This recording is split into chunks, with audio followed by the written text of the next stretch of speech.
বাসার মধ্যে ফুচকা খাবো, তাই ফুচকা বানানোর জন্য সিদ্ধ করার জন্য আলু আর ডিম সোনা বুট দিলাম।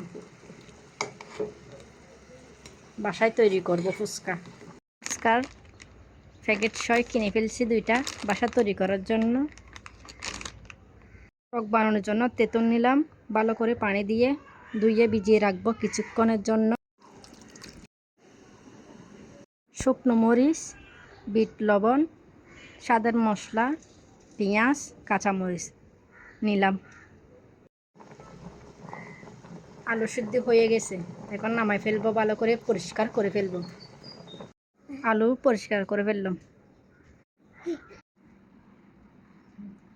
কোন ভিজিয়ে রাখার পর ভালো করে চিবে নিব। না সেজন্য ঘরে তৈরি করে খাচ্ছি, এখন ফিস সাথে দিব।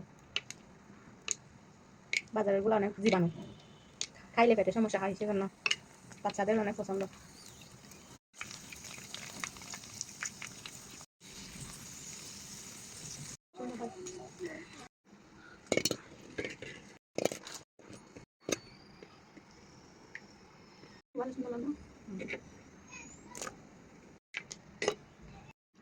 এগুলা টক রেডি করতেছি, ফুচকার টক তেঁতুল ভালো করে কষলায় ফেলতেছি। দেখেন খোসাগুলো নিয়ে ফেলছি, পাতাম বেশি।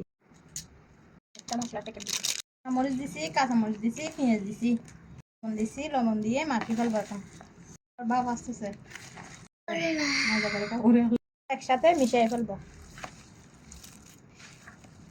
পুরোটাই দিয়ে। এখন সবগুলা একসাথে মিশেষ করে সবগুলা মিশাই ফেলবো। লবণ ডিম এখন গোটা বসে চলতেছে।